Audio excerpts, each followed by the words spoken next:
and welcome back to the Save Our Sleep podcast, here with Tizzie Hall and myself, Zoe, episode 11. Zoe Star. Settling your new baby. Yep. So we're continuing on with this, and in particular, putting baby down. So we're working through the book. Yes. And we feel like we're going back over subjects. We do. We're going to tipple in and out because it's all related. We're going to do subjects small in some areas and then really big in other areas. Yeah. So this is your really big, let's talk about settling your new baby. So we've talked about where baby's going to sleep. We've talked about why it's so different in hospital, how babies in special care are settled differently. So look, in the ideal world, you would follow a Save Our Sleep routine from day one. Yep. By the way, Taryn, do you think that's how we say the name? Taryn was on Kylie and... Oh, Taryn was it? Was on, what's the show called? Yeah, Kyle and Jackie O. Thank you so much. Taryn said that she got on their show and said, follow the book and you will not need to sleep train. Follow the routines. Thank you, whoever you are. Thank you. Yeah. Thank you for talking about the book. She did say she dropped the 2:00 feeds. I think she means the babies naturally drop them, that she didn't actually just drop them. Yeah. So in the ideal world, you would follow the routines and from day one, and you wouldn't need to settle your new baby, right? But we know that people buy the book, get given the book. It's the number one baby shower gift in Australia. They then have the book and then they think, oh, I'm not going to use the book straight away. Yeah. I'm not going to follow the routine from day one. They don't even realise that you can follow the routine from day one. And then they've held, patted, rocked, hugged the new baby to sleep. So in the ideal world, don't settle your new baby. Have your new baby naturally settled from being full, warm and well fed from day one. But if you haven't followed that from day one and you need to settle your new baby, this is what you do. So you make sure their sleep environment is good. It's a holistic approach. So we make sure mum isn't on the mini pill. If she's taking antidepressants, we need to be aware that it can affect her milk. Very, very important. There's pros and cons. Of course, antidepressants might make your mood different and then your milk supply might increase if you're not as stressed. But in some cases, they might have the opposite effect. But you have to weigh it up. You have to talk to your health professional. Yeah. Sometimes you have to give your baby donor breast milk or express breast milk or formula, depending on what you're taking.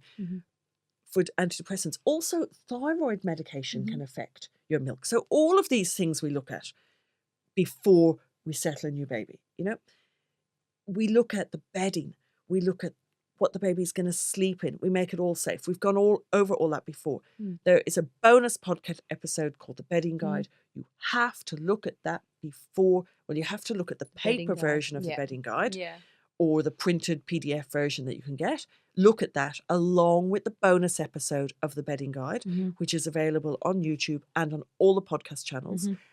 Only after you've done all of that, do you put your baby in their safe place with the correct bedding and teach them how to settle. Now, the easiest way to do this is to tick all those boxes, put them in their safe sleep environment.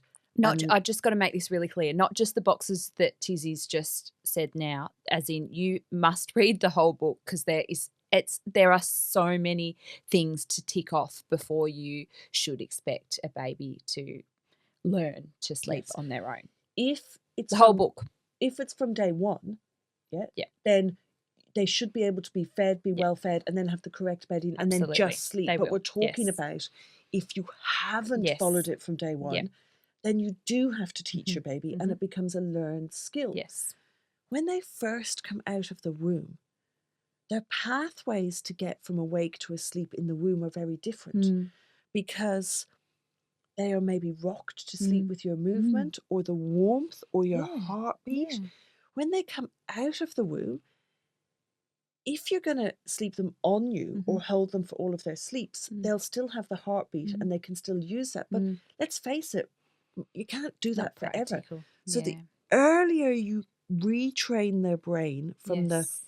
awake to going to sleep.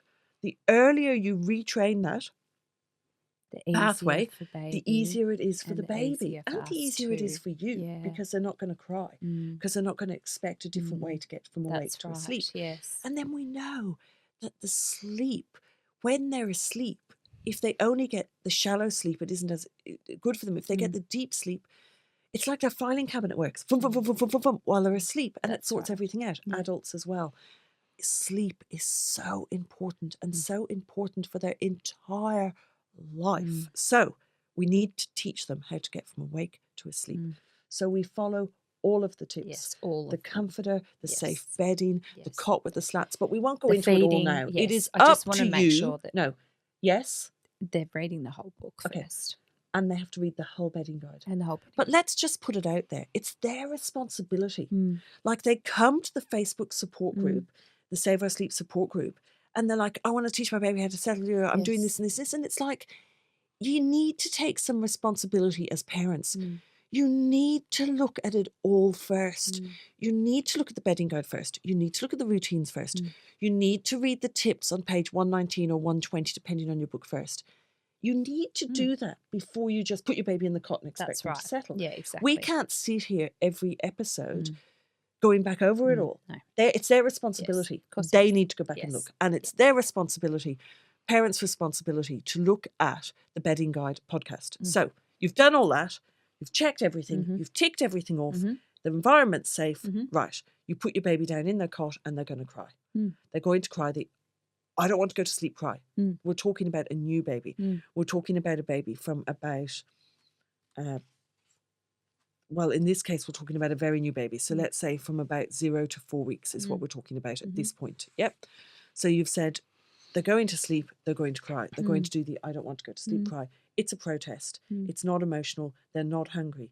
You can go back and listen to my cries. If you join the Facebook support group, there is a list, like a... what's the word? Not ingredients, index. There's an index to what's in every podcast. Yes. So go back and look at where Tizzie does the crying. I'm not going to do the crying in every episode. Listen to the crying. Yes. And then you will know the difference between a protest cry and an emotional so cry. your baby's in bed and they're doing a protest cry. So I say the best thing to do is, with a little baby, go to the kitchen, empty the kettle. What happens if you don't have a kettle? I don't have a kettle, so my advice is outdated. Go to the kitchen, empty the kettle, refill the kettle and boil it from cold. Make yourself a cup or a pot of tea. If you were in my household in Ireland, you'd be making yourself a pot of tea, even if it's for one person, and then you would be putting the milk into a milk jug, even if it's for one person, and then pouring the milk from the milk jug into the tea, because that's how it's done properly. Yeah. Oh, it's my mum drinks tea very like strange. That. Coffee, but not the milk bit, but instant coffee. You have to make the coffee. Yeah. Get the milk from the fridge, pour the milk into a milk jug, and then pour the milk from the milk jug. Oh, time wasting mums. Anyhow, Nana, we all think it's great, but there you go. So you then drink your hot drink. And by the time your hot drink cools down and you drink it, then go to your baby.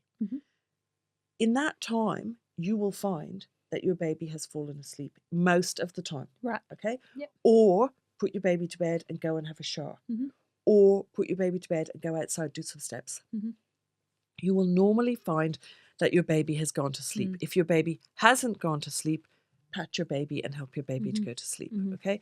If your baby doesn't go to sleep at all in that crying time, then we need to look at why. We need to try and work out why. Are we sure the baby's well fed? Are we sure the baby, you know? And then if your baby only sleeps for 40 minutes, that's talked about in the catnapping section. We then work out why we get your baby up. We'll discuss that when we talk about catnapping. So what happens if you put your baby in bed and they just lie there and they don't go to sleep and they lie there for the full sleep time? Right. What happens if you have a contented baby who is well fed and happy? This I get asked all the time. And you put them in the bassinet. Well, we shouldn't use a bassinet. We should use a mini crib with slats the whole way around, or their cot, and they don't go to sleep. They just lie there. What does that mean? Well, it can mean a couple of things. Okay. Some very young babies Mm. sleep with their eyes open. So you think they're not asleep, Okay. but they are asleep. They Oh. just haven't worked out to shut their eyes Oh yet. my goodness. Well, they can't really see anything Yeah, anyhow. sure. And then people think that they're... And they'd probably be asleep with their eyes open, maybe in utero as well. Like, who knows? yeah. So okay. some, not all, Yeah. very rare, but we Okay. do see babies who lie there. All right. So they're just staring. They're resting. They're just Yeah. staring into midair, but they're actually asleep. They're resting. Okay. Okay. If they're not actually asleep, they're still resting. Mm-hmm. I would not worry about it. Yeah. If they are wrapped and their arms are down And their body, happy. Yeah. you know, they're wrapped and they're feeling safe and secure and they're not Mhm. actually asleep, I wouldn't worry about Okay. it. Okay? Yep. So, and depending on the age of the baby, so we say to settle, you know, to let the baby yell for a certain amount of time and then go in and Yes. pat for 22 minutes. Yep. Now, did we answer the question of where we got those times when we did? So that's in Yes. another episode. Yeah. So go back Just and a have a recent look at one. which episode that's in. Yes. Now, why do I say after 22 minutes to get the baby up? This is for mum. Mm.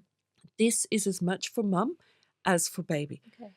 A mum or dad can only listen to their baby protest for a certain amount of time. If you feel that you can pat for longer, or if you feel that your baby's just about to go to sleep, do pat for longer. If you cannot stand the protest, and in the book, it gives you times. It says a baby of this many weeks, let them yell for this many minutes before you go in. A baby of this many weeks, let them yell for this many minutes. If you cannot stand to listen to it any longer, get them up. Bring them out of the room. Don't try and settle them. Just get them up, bring them out of the room, talk to them. A little baby I'd probably keep wrapped and I'd sit down on a chair and I'd just sit gooing and gowing and talking to them. Okay. Then after a certain amount of time, which will be in the book, it will state in the book, take them back in, put them back to bed and start it again. Okay. Now, you would say, what is the difference with that and control crying?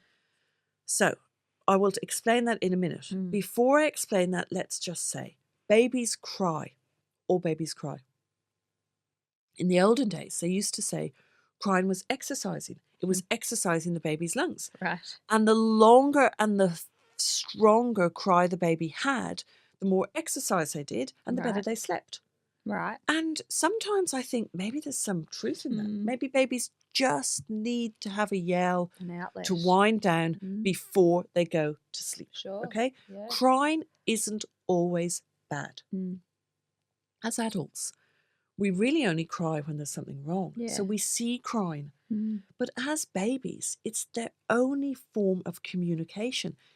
Is it really a cry? Like, is it, you know, it's not always... it might have other meanings behind it for sure. Upset. Yeah. So there's going to be crying. But a baby who's not on a routine and a baby who isn't sleeping and a baby who isn't settling, there's going to be more crying. Yeah. So yes, if you are teaching your baby to sleep, there's going to be crying. I would get a chart and write down every time your baby cries in the 20, before you start the routine. This is for parents who have not started the routine from day one and have jumped into it at 2 weeks, 4 weeks, 8 weeks, 10 weeks, whenever. Before you start the routine, write down the first 3 days. Oh, I'm yawning again. It's this. We need to explain. It's because you're not having coffees in the morning. I'm trying not to have coffees in the morning. So just and this dark, calm room. It is. And talking about sleep. Yes. So, and I have slept. Maybe because I know what it is. It's because we're coming to do the podcast. I go to bed early. I normally stay up till 2 or 3 o'clock in the morning. I know, crazy one. But last night I went to bed at midnight because of the podcast. So I've had too much sleep. So I'm yawning. So, crying. So you write down 3 days before you start the routine, you keep a chart of every time your baby cries. With the set, then you start the routine. So you write down when they start crying, when they finish crying, and the total of crying in 24 hours. Then you start the routine. There may be more crying or less crying than before these 3 days before. Okay. So when you start the settling routine, the crying might go up. It might not. Yeah. Because if you've got a baby who cries for hours every evening, the total crying in 24 hours might go down. Sure. But if you've got a baby who only cries a bit and then you start the routine of settling, the amount of crying might go up. Okay. But it's like it's got to get worse in order to get better. Sure. A lot of things too. The first couple of days there might be more crying. Then you will see the crying get less and less and less. It's really important to keep a chart because you will see, and when we say crying, we're talking about protesting. The protesting will get less and less and less, and then you will see the protesting disappear, okay? Or sometimes some children will have a little protest just before they go to bed, and then it turns into singing when they get older, and that's how they go to sleep. And some parents contact me and say, every time they lay their baby down to wrap their baby, the baby starts crying. And when I've observed some of these babies, it's actually an I want to cry. It's really interesting. So you lay your baby down to put the wrap on them, to put them into bed. You expect them to have a protest cry. A protest cry we can ignore. An I want cry you should never ignore. It's an emotional cry, right? So a few parents have shown me videos of their baby crying when they're wrapping their baby to put the baby to bed. And I look at these videos and I go, oh my goodness, that's an I want cry. Have you seen what the answer is? Yeah. Can I? Yes. Hurry up. Is it a hurry up and get me wrapped? I want to go to bed. No, it's an I want. So what do they want? What are they asking for? Their comforter? Yes. So I have realised that these babies want their little friend. There's been a lot of people on Facebook, Instagram, social media. I say to my children, what is it? Look and despair. Like you read this stuff and then you get upset. Like I read this stuff and people share and then I despair over it because they say, oh, the comforters are really bad because the child takes a comforter and substitutes the human for the comforter, so they don't need their mum anymore because they've got the comforter but then I think, but maybe that's not a bad thing because then if something happened to you and you weren't there, your child would have the comforter. Yeah, 100%. So these babies are in love with their comforters. So you start wrapping them and they think, my little friend's coming in a minute. I want my little friend. I want my comforter. I want my comforter. I want my comforter. I want my comforter. I want my comforter. I want my comforter. And they get really upset. So I now teach these parents to put the comforter next to the baby's face when they're wrapping them. And the crying stops. I love that. So then as soon as they put their baby into bed, before they were doing this, so you've got the baby who's crying when you're wrapping them, and then you put them in, they're crying an emotional cry while you're wrapping them, an I want cry. Then you put them into bed, you put the comforter next to them and they stop and it turns to, well, in these cases, they don't cry at all because they know how to settle, so they go asleep. It's really interesting because these parents have now said that when they put the comforter next to the baby when they're wrapping them, they don't cry. So that was the I want cry. A comforter shows how is secure they are. So important, Tizzie. And one of my boys who sees an occupational therapist, and he, at the moment, we suspect because baby's due, he's having some heightened emotions at the moment. As an older child, you call it a transitional object. So it's something that, just like what you said, they can take a comforter with them when they can't take mum. So eventually they're going to sleep on their own or go to daycare or kinder or a friend's house, and it's right, or nanny's house when they're a few weeks old, or someone's house when they're years old. They can take this item, this comforter, with them. And it's German a transitional research, object. German research, where they are very, very big into comforters in Germany, shows that children with comforters settle into kinder, school and daycare faster than other children. Because they take that with them and it's a piece of comfort. It is. I named it in Australia. They were not called comforters. In Australia, when I named Dream Feed, I named Tog, and then someone put up a thing last night and Gracie Lacey tagged me in it. I love Gracie where Lacey. They said, Togs. What is Togs? It's not Togs, it's Tog. So they, with the, what was I saying about the comforters? Germany? No, Germany research. I've lost my trail of thought. regardless. They are so important and such a beautiful item to, introduce ASAP to babies. Yeah, Safe and ones. something Safe else about outside my ones, of comforter, course. which I hadn't realised till Yes. recently, Yep. is I hadn't realised this. So my comforters are made out of polyester, and a lot of people are like, "Oh my goodness, you can't use polyester." We have done testing. We've tested the way we've made them. They're not going to be a problem if they go on the baby's face and so on. A lot of people say, why? Like, why aren't they 100% cotton? Well, when they're 100% cotton, they fall apart after a few weeks. They don't last. Yep. Your children can't have them when their children are, they don't last till your kids are 7 or 8 because they've fallen apart. Yeah. But also, picture this. In Australia, so many people go camping, right? And so many parents get their kids ready for bed and then have a campfire. And so many children hang around the campfire with their comforter.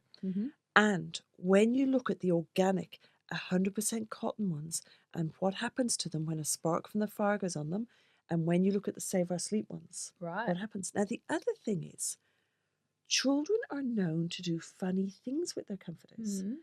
Children will put their comforters into a fridge and make them really Sid cold. and Otto do this all the time. Have you ever heard about when we were in All the Bintan and time. we lost we were at Club Med and we lost the comforters, and I kept sending This Dara has back literally to the happened to hotel us. room to look for the comforter, Yeah. and we couldn't find the comforter, and Kieran wanted to go asleep, and we were at this fun thing, and we were on holidays, and we wanted to be out of routine, and we wanted him to sleep in the pram, and we kept sending Dara back to look for the comforters, and I'm going, but I brought spare comforters with me, and we couldn't find any of them.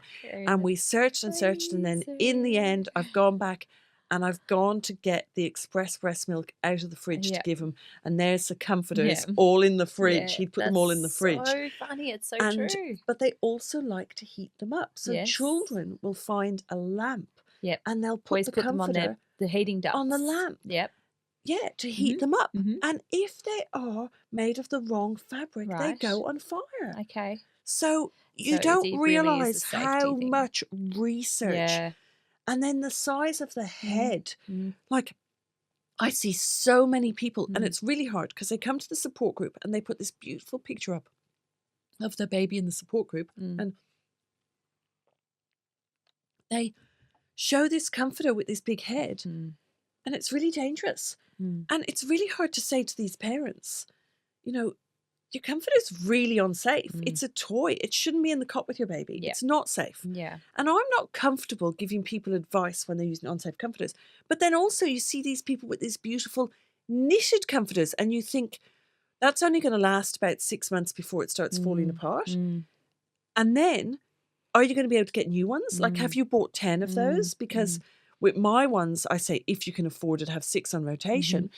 But with these ones, you'd need 20 or 30 of them on rotation, and they're really expensive because they fall apart. Yeah, I've got to show. I'm going to put a photo up of Muko, Sid's comforter, which is not a Save Our Sleep because I only got onto it a few months in, but it is cotton with a knitted front, and it ain't got a knitted front on it anymore. He is covered in patches. It's hilarious, and I could never replace it either because you could find any more. There were no more. I contacted stores across Australia when I realised how addicted Sid was to this cow. But I'm going to put a photo up on my Instagram because it is so true, everything that you're saying, and I get it now. I completely get it. And I just want you to talk too about the heads because I loved learning what made the heads of your comforters so much safer than a bigger head. Yeah. So I was going to say, ask me that in one second. I was going to say with the comforters, what happens is you give a baby a comforter when they're newborn and they don't look attached to it. No. They get to 10 months old and you realise that they are head over heels in love with that comforter. Yes. But the difference between when the comforter is bought at day one as a gift, so let's say somebody buys you the comforter and gives it to you at your baby shower, or somebody buys it when your baby's a week old. Yes. Forward 10 months to when you realise that there's a love affair going on between your child and your comforter, that comforter is no longer available on the market. So it doesn't matter how hard you try, you cannot get that comforter. Too much time has passed. The fashion has moved. The colour has changed.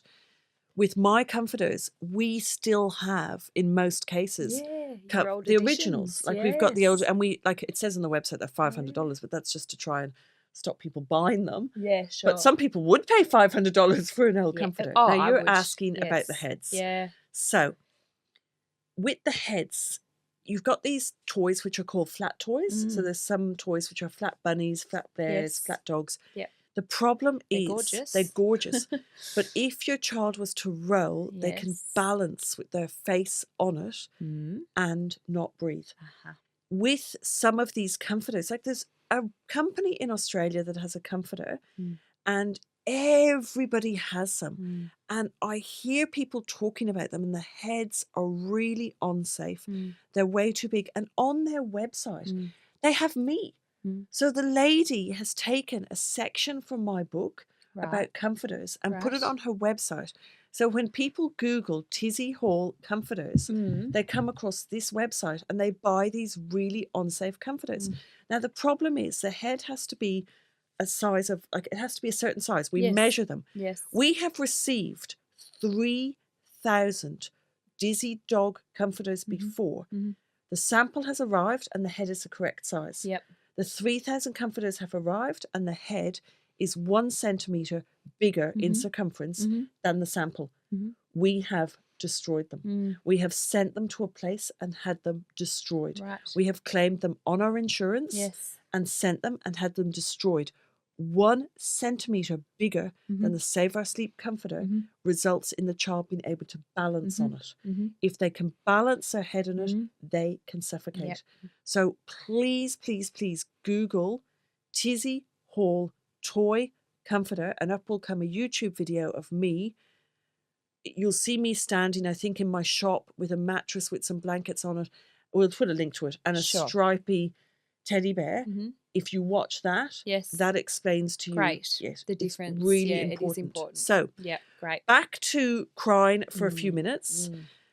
We were saying with the crying, they're going to cry for all these different reasons. Keep a chart of why they cry, okay? How long they cry, and you will see that the crying becomes less. And there will always be crying when changing sleep habits. Now, do we have enough time to talk about the difference? Yes. Even if we go over, I think, look, we're trying to keep the episode to 40 minutes. It doesn't happen. We're going to go over with the little episode part. But I think it's much more important to go over and stay on the same subject so that we can move subject in the next episode than not go over it. So let's talk about the crying, what the difference is with control crying and my approach. Control crying is when you put a baby in their cot. First of all, it's done all over the place in different circumstances. People when you decide. Don't look at the holistic approach. They don't look at the bedding. They don't look at the cot. They don't look at the warmth. They don't look at the food. They don't look at the texture. They don't look at how much solids baby's having, what time they're having it, if they have milk first, if they have solids first, if mum's on medication, if baby's on medication. If baby's just had croup and on steroids, they're not going to sleep well because it is a side effect of no sleep, etc. They don't look at all of that, right? Then, with control crying, you put the baby in the cot, you leave them to cry for a set amount of time. When you put the baby in the cot, they cry, I want you, I want you, I don't want to go with... No, sorry, they don't cry, I want you. Sorry. Correction. They do not cry, I want you. They cry, I don't want to go to sleep. I don't want to go to sleep. I'm not tired. I don't want to go to sleep. Mum, I don't want to go to sleep. Then, when you walk back in after a set amount of minutes, the cry changes to I want you, I want you, I want you. Because mum walks in or dad walks in and says, it's time to go to sleep. Mummy loves you very much. It's time for sleep. Pat, pat, pat, whatever, and walk back out again. When you turn around and walk back out, the cry turns to I want you. It becomes an emotional cry with tears and sobbing. And when a baby is crying an emotional cry, they get hot. And when a child gets really, really, really hot, they vomit. The quickest way to cool their body down is to vomit. Okay? So they are crying the emotional cry. What's the difference? Well, with mine, the difference is you put them down in their bed, you leave them to protest cry for a set amount of time, and when you come into the room, you stay with in the them room until they are Yes, asleep. Yes. So that's the difference. Now, we'll talk about settling a 1-year-old and settling different children later. So we'll sort of talk about control crying again. But that is the basic difference. Yeah. Now, also, the society we live in has changed how we learn the cries. So lots of people say that they love the Save Our Sleep routines because the Save Our Sleep routines have taught them the cries. Because when they're following the routine and their baby cries and they look at the routine and the next thing on the routine is hunger, is a feed, they know that that's a hungry cry. That's right. If the next thing on the routine is sleep, they know that that is a tired cry. So people say that the routines really help them interpret the baby's cries. Yeah, they do. The thing is, society's changed. We used to live with our families much closer. I mean, you're a Geelong girl and your parents are in Geelong, and Luke's a Geelong boy and his parents are in very Geelong. Lucky. So you're lucky, and it's different. I'd have them all in my house, though, if I could. I really would. Yeah, and it's I really different. would. Yeah. I live with my parents on the other side of the world, Yeah. and I have lots of friends whose parents are in Sydney or Canberra or different places. And also, our parents now work. Like, not my parents. Well, my mum did work, but like the parents your age, like parents who are in their 30s now, as I'm getting close to my 50s, they all work still. Like your parents might still be working. So you don't have your mum visiting you every single day. I touched on this on another episode. If your mum visits you every day and gives you a bit of advice every 8th day, it feels like a little bit of advice. If your mum visits you once every 6 months or once a year and stays for 3 weeks and gives you all the advice at once, it feels like she's interfering. Yeah, it's true. It feels like she's criticizing your parenting. Bless her. She's So it's the same advice. It's just given too much at once. Yes. When you grew up in Ireland, if you grew up in Ireland, especially if you grew up like in the Troubles in Ireland, in Belfast, I always go back to Belfast, but it's just because I just picture, and it's not Belfast, like Dublin as well. There would have been parts in Dublin where there were houses and houses and houses in rows. Last night, Kieran was asking me about the Google Maps, and we were looking at the Earth, and he'd learnt in school about the boy who'd found his way home to his home in India from Google Maps, and we were looking on Google Maps, and I started looking for my house, or not Google Maps, Google Earth, and started looking on my house, Google Earth, and Kieran said, why do all the houses look the same? Yes. And why are all the houses in one big long line? And I said to him, not only that, Kieran, but when we were children, all the 5-year-olds hung out in one house and all the 10-year-olds hung out in the other house, and all, you know, and often 5 or 6 of the same family lived on the same street. Like, you were round babies from the age of a baby to the age of leaving home to get a job at 16. Back when, you know, my parents were children. You, even if you didn't, so I think you could get a job as early as 12, like in those parts of Ireland. You learned the cries from day one. Society has changed. You're given a baby and just told, work it out. It has changed. Yeah, so it let's has. end on that note. Yeah.